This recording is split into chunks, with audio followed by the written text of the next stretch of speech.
ವೀಕ್ಷಕರೇ ನಮಸ್ಕಾರ. ಕಾಂಗ್ರೆಸ್ನಲ್ಲಿನ ಕುರ್ಚಿ ಕಚ್ಚಾಟ ಕಾಳಗ ಮುಗಿಯುವ ಯಾವ ಲಕ್ಷಣಗಳು ಕೂಡ ಇಲ್ಲ.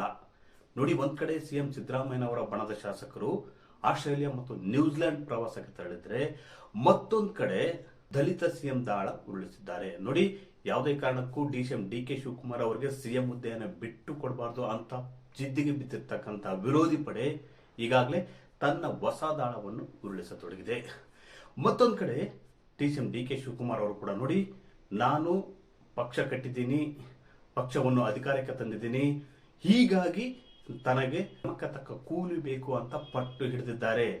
ಅಷ್ಟೇ ಅಲ್ಲ, ಡಿಸಿಎಂ ಡಿಕೆ ಶಿವಕುಮಾರ್ ಬಣದ ಶಾಸಕರು 30ರಿಂದ 40 ಶಾಸಕರು ಹೋಟೆಲ್ನಲ್ಲಿ ಸಭೆ ನಡೆಸಿದ್ದಾರೆ. ಈ ಒಂದು ಸಭೆ ರಾಜ್ಯ ರಾಜಕಾರಣದಲ್ಲಿ ಬಹುದೊಡ್ಡ ಸಂಚಲನ ಉಂಟು ಮಾಡಿದೆ. ನೋಡಿ, ದಿನದಿಂದ ಡಿಸಿಎಂ ಡಿಕೆ ಶಿವಕುಮಾರ್ ಅವರನ್ನು ಬೆಂಬಲಿಸುವ ಶಾಸಕರ ಸಂಖ್ಯೆ ಹೆಚ್ಚಾಗತೊಡಗಿದೆ.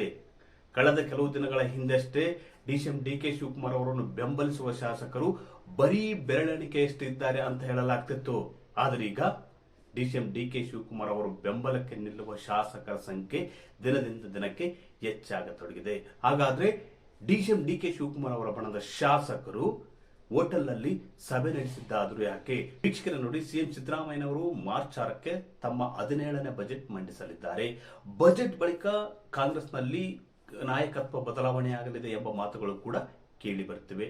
ಈ ನಿಟ್ಟಿನಲ್ಲಿ ಡಿಸಿಎಂ ಡಿಕೆ ಶಿವಕುಮಾರ್ ಈಗ ಹೊಸ ದಾಳಗಳನ್ನು ಉರುಳಿಸತೊಡಗಿದ್ದಾರೆ.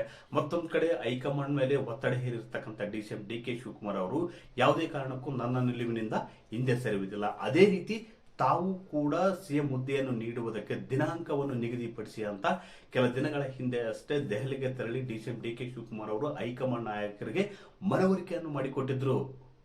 ಡಿಸಿಎಂ ಡಿಕೆ ಶಿವಕುಮಾರ್ ಅವರು ದೆಹಲಿಯಿಂದ ಮರಳಿದ ಬಳಿಕ ಸಿಎಂ ಸಿದ್ದರಾಮಯ್ಯ ಬಣದ ಶಾಸಕರು ವಿದೇಶಿ ಪ್ರವಾಸಕ್ಕಾರಿದ್ದಾರೆ. ಇದಕ್ಕೆ ಟಕ್ಕರ್ ನೀಡುವಂತೆ ಡಿಸಿಎಂ ಡಿಕೆ ಶಿವಕುಮಾರ್ ಅವರ ಬೆಂಬಲಿಗ ಶಾಸಕರು ಹೋಟೆಲ್ನಲ್ಲಿ ಸಭೆ ಸೇರಿದ್ದಾರೆ.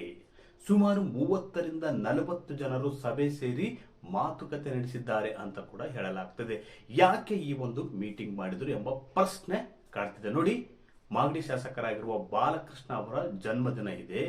ಜನ್ಮದಿನ ಹಿನ್ನೆಲೆಯಲ್ಲಿ ಡಿಸಿಎಂ ಡಿಕೆ ಶಿವಕುಮಾರ್ ಬಣದ ಶಾಸಕರು ಡಿನ್ನರ್ ಮೀಟಿಂಗ್ ಮಾಡಿದ್ದಾರೆ ಅಂತ ಹೇಳಲಾಗ್ತದೆ. ಅಂದ್ರೆ ಒಂದು ಕಡೆ ಸೇರುವ ಮೂಲಕ ಡಿಸಿಎಂ ಡಿಕೆ ಶಿವಕುಮಾರ್ ಬಣದ ಶಾಸಕರು 30ರಿಂದ 40 ಶಾಸಕರು ಒಂದು ಕಡೆ ಸೇರುವ ಮೂಲಕ ಹೈಕಮಾಂಡ್ ನಾಯಕರಿಗೆ ಸ್ಪಷ್ಟವಾದ ಸಂದೇಶವನ್ನು ನೀಡುವಲ್ಲಿ ಯಶಸ್ವಿಯಾಗಿದ್ದಾರೆ. ಅದೇ ರೀತಿ ಸಿಎಂ ಸಿದ್ದರಾಮಯ್ಯನವರ ಬಣಕ್ಕೂ ಕೂಡ ಈ ಒಂದು ಸಂದೇಶ ಕಳಿಸಿದ್ದಾರೆ. ನೋಡಿ, ನಾವು ಯಾವುದೇ ಕಾರಣಕ್ಕೂ ಡಿಸಿಎಂ ಡಿಕೆ ಶಿವಕುಮಾರ್ ಅನ್ನು ಸಿಎಂ ಆಗದೇ ಇದ್ರೆ ಒಪ್ಪುವುದಿಲ್ಲ.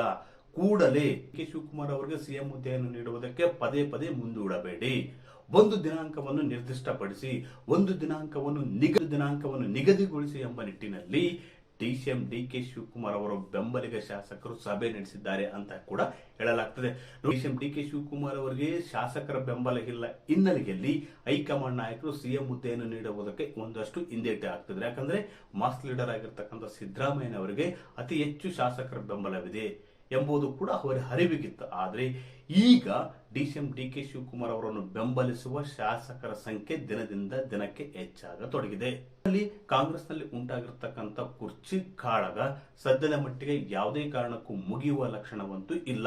ಬಹುತೇಕ ಹೈಕಮಾಂಡ್ ನಾಯಕರು ಒಂದು ತೀರ್ಮಾನ ಕೈಗೊಂಡ ಬಳಿಕ ಬಹುತೇಕ ಈ ಕದನ ಮುಕ್ತಾಯವಾಗಲಿದೆ. ಅದೇ ರೀತಿ ಮುಂದಿನ ದಿನಗಳಲ್ಲಿ ಯಾವ ಸ್ವರೂಪ ಪಡೆದುಕೊಳ್ಳಲಿದೆ ಎಂಬುದು ಕೂಡ ಕುತೂಹಲ.